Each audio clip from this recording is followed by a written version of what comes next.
하루에도 몇 번씩 혈압은 오르내리지만 정작 우리 몸을 가장 많이 흔드는 건 겉으로 드러나지 않는 작은 습관이라는 사실을 알고 계실까요? 진료실에서 흔히 듣는 말이 있습니다. 별로 한 것도 없는데 혈압이 계속 오르는 것 같다고요? 그런데 가만히 이야기를 들어보면 별것 아닌 행동들이 꾸준히 반복되고 있는 경우가 많습니다. 이게 참 교묘합니다. 몸에서는 위험 신호를 보내는데 우리는 그게 습관 때문이라는 걸 잘 못 느끼니까요.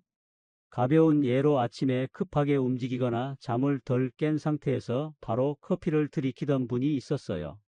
본인은 스트레스 때문이라고만 생각했지만 실제로는 그 루틴이 혈압을 자꾸 자극하고 있었죠.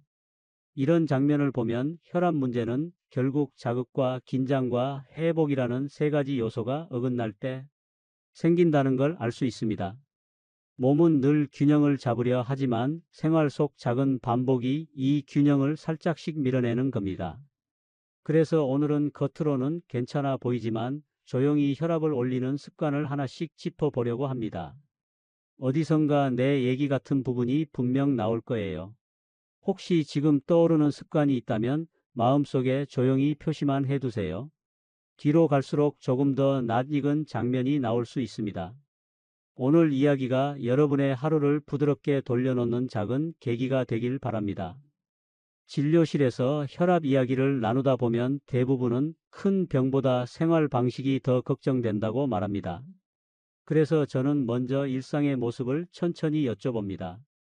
어떤 음식으로 하루를 시작하는지, 이동할 때 계단을 피하게 되는지, 잠드는 시간이 들쑥날쑥한지 같은 사소한 흐름들이요. 그러다 보면 환자분 스스로도 차라리 검사보다 이런 얘기가 더 도움이 되네요 하고 말하곤 합니다. 몸의 신호는 의외로 일상 가까이에 숨어 있기 때문입니다.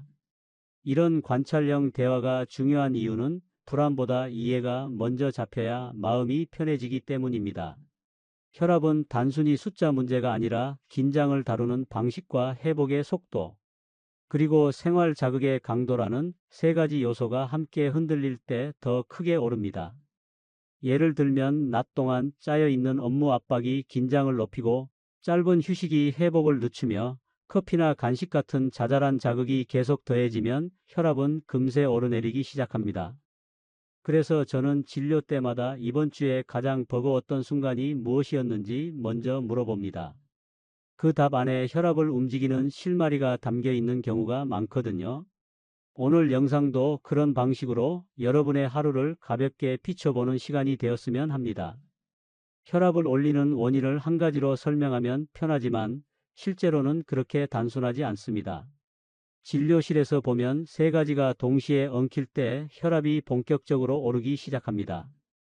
바로 몸을 조이는 긴장, 회복을 늦추는 피로, 그리고 부드럽게 스며드는 생활 자극입니다. 이 셋은 서로 얽혀 있어서 무엇 하나만 해결해도 크게 나아지지 않는 경우가 많습니다. 그래서 원인을 찾을 때는 하루 흐름 전체를 살펴보는 것이 훨씬 정확합니다. 예를 들어 출근길에 빠른 걸음과 집안일 사이에 숨 돌릴 틈이 없었다면 긴장은 이미 한 차례 쌓인 겁니다. 여기에 점심을 대충 때우거나 퇴근 후 단 음식으로 피로를 달래는 순간 회복력은 또 한 걸음 뒤로 밀립니다. 그리고 밤늦은 시간까지 화면을 보는 습관 같은 작은 자극들이 더해지면 몸은 잠들기 전까지 편안해질 틈을 찾기 어렵습니다. 겉으로 보기엔 별일 아닌 것처럼 보여도 이 세 요소가 하루 내내 얇게 겹치며 혈압을 자극하게 되는 거죠. 오늘 챕터에서는 이 구조를 머릿속에 가볍게 그려두시면 좋겠습니다. 문제를 단순히 스트레스나 음식 탓으로 좁히지 않고 몸이 어떻게 반응하는지 흐름을 이해하는 것이 첫걸음이니까요. 이렇게 바라보면 다음에 등장할 생활 속 장면들이 훨씬 선명하게 보일 겁니다. 혈압을 자극하는 생활 장면을 균형 있게 이해하려면 먼저 우리 몸이 어떤 신호를 보낼 때 가장 민감해지는지 알아두는 것이 도움이 됩니다. 의학적으로는 염분과 수면 부족과 스트레스 반응이 대표적이지만 실제 상담에서는 이 세 가지가 따로 움직이지 않고 동시에 흔들릴 때 문제를 일으키는 경우가 많습니다. 그래서 특정 음식이나 특정 행동 하나만 고치면 괜찮아질 거라는 기대가 잘 맞지 않는 이유도 여기에 있습니다. 몸은 하나의 흐름 안에서 반응하기 때문이죠. 예를 들어 나트륨이 많은 음식을 자주 먹는 분을 보면 대개 잠드는 시간이 일정하지 않고 저녁에 단 간식을 찾는 습관이 함께 있습니다. 반대로 수면은 어느 정도 지키지만 하루 종일 긴장이 높았던 분은 저녁 늦게 자극적인 음식을 당기는 일이 많습니다. 이런 패턴은 결국 긴장과 회복과 자극, 세 요소가 동시에 흔들리면서 혈압을 민감하게 만드는 과정이라고 볼 수 있습니다. 하루를 돌아보면 이 흐름이 자연스럽게 떠오르실 겁니다. 이렇게 균형을 이해해두면 자신의 생활에서 어떤 부분을 먼저 다독여야 할지 조금 더 명확해집니다. 다음 장면들에서는 여러분이 더 쉽게 공감할 만한 습관들을 하나씩 살펴보겠습니다. 이제부터는 많은 분들이 놓치고 있는 첫 번째 실수를 살펴보겠습니다. 바로 아침을 급하게 시작하는 습관입니다. 진료실에서 혈압이 들쭉거린다고 오신 분들 중 상당수가 아침에 여유 없이 움직였다고 말합니다. 일어나자마자 정신이 분주해지고 숨이 조금 가빠지는 순간 몸은 긴장 모드로 들어갑니다. 이때 교감신경이 빠르게 올라가며 혈압도 함께 튀어오를 수 있습니다. 본인은 별로 힘든 일을 하지 않았다고 느끼지만 몸은 이미 긴장과 피로 두 요소를 동시에 자극받은 상태가 되는 셈입니다. 생활 장면을 예로 들어볼까요? 아이를 깨우며 밥을 준비하던 한 어머니는 아침 내내 들어마신 짧은 한숨들이 혈압을 올리고 있었다는 걸 전혀 몰랐습니다. 또 어떤 분은 준비 시간을 줄이려고 아침을 패스하는 습관이 오히려 피로를 더 키워 혈압을 흔들었다고 했죠. 이런 이야기들을 듣다 보면 몸은 사소한 리듬 변화에도 민감하게 반응한다는 걸 알 수 있습니다. 이런 패턴을 완충하기 위해서는 아침 첫 10분만이라도 천천히 움직이며 호흡을 정리해 주는 것이 좋습니다. 아주 가벼운 물 한 잔이나 몸을 깨우는 부드러운 스트레칭도 도움이 됩니다. 두 번째로 자주 보이는 실수는 긴장이 풀리지 않은 상태로 하루를 밀어붙이는 습관입니다. 특히 바쁜 분들은 몸이 이미 꽉 조여 있는데도 그냥 조금만 더 버티면 되겠지 하고 넘기는 경우가 많습니다. 그런데 이 과정에서 회복이 늦어지고 작은 자극에도 혈압이 쉽게 반응하게 됩니다. 진료실에서 한 직장인분은 일이 몰리는 날이면 물 마시는 것도 잊어버린다고 했는데 이런 작은 건조감만으로도 몸은 스트레스를 더 크게 느끼며 긴장 신호를 보내곤 합니다. 별일 아닌 것처럼 느껴지지만 긴장과 피로가 끊어지지 않으면 혈압은 서서히 올라갑니다. 생활 장면을 떠올려 보면 비슷한 경우가 많죠.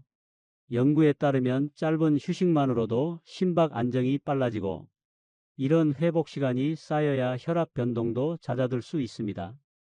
하지만 대부분은 휴식이 꼭 필요한 순간에도 참고 넘기며 자극만 더하고 있습니다. 이럴 때는 일에 몰입하기 전 2분 정도 눈을 감고 호흡을 고르는 것만으로도 긴장과 회복의 균형에 도움이 됩니다. 세 번째로 많이 보이는 실수는 늦은 저녁에 스스로를 자극하는 작은 행동들입니다.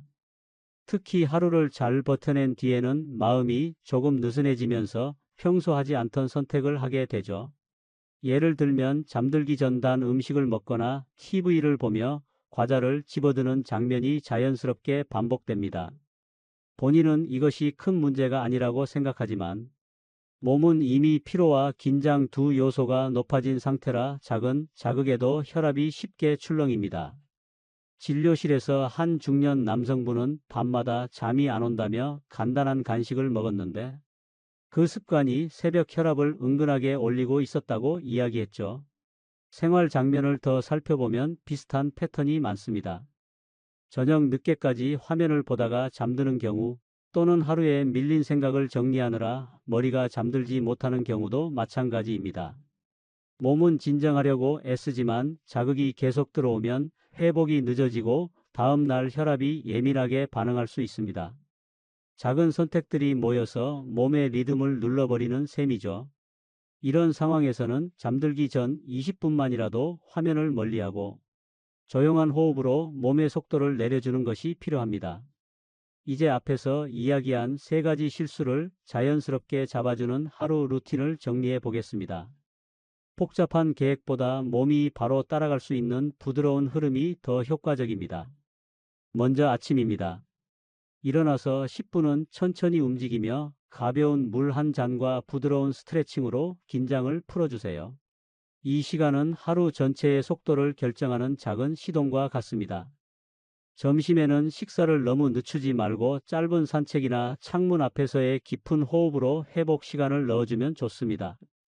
저녁에는 자극을 줄이기 위해 화면을 조금 일찍 끄고 따뜻한 차나 조용한 음악으로 몸의 속도를 내려주세요.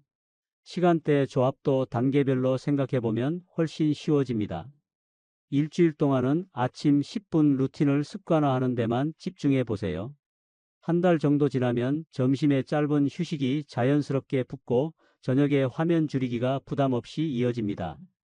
석 달에서 6달 사이에는 긴장과 회복과 자극, 세 요소가 균형을 찾으면서 혈압의 하루 변동도 줄어드는 모습을 느낄 수 있습니다. 생활 리듬은 개인차가 있으니 불편한 증상이 있으면 전문의 상담을 권합니다. 이제 오늘 정리한 내용들을 바탕으로 앞으로 사흘 동안 실천할 수 있는 아주 가벼운 계획을 드려보겠습니다. 첫째 날에는 아침 10분을 온전히 자신의 속도로 시작해 보세요. 서두르지 않고 천천히 움직이는 것만으로도 긴장과 회복의 균형이 조금씩 잡히기 시작합니다. 둘째 날에는 점심시간에 짧은 휴식을 꼭 넣어 보시길 권합니다. 창가에서 깊게 한두 번 숨을 고르는 정도면 충분합니다. 셋째 날에는 잠들기 전 20분 동안 화면을 멀리하며 몸의 속도를 부드럽게 낮춰보세요.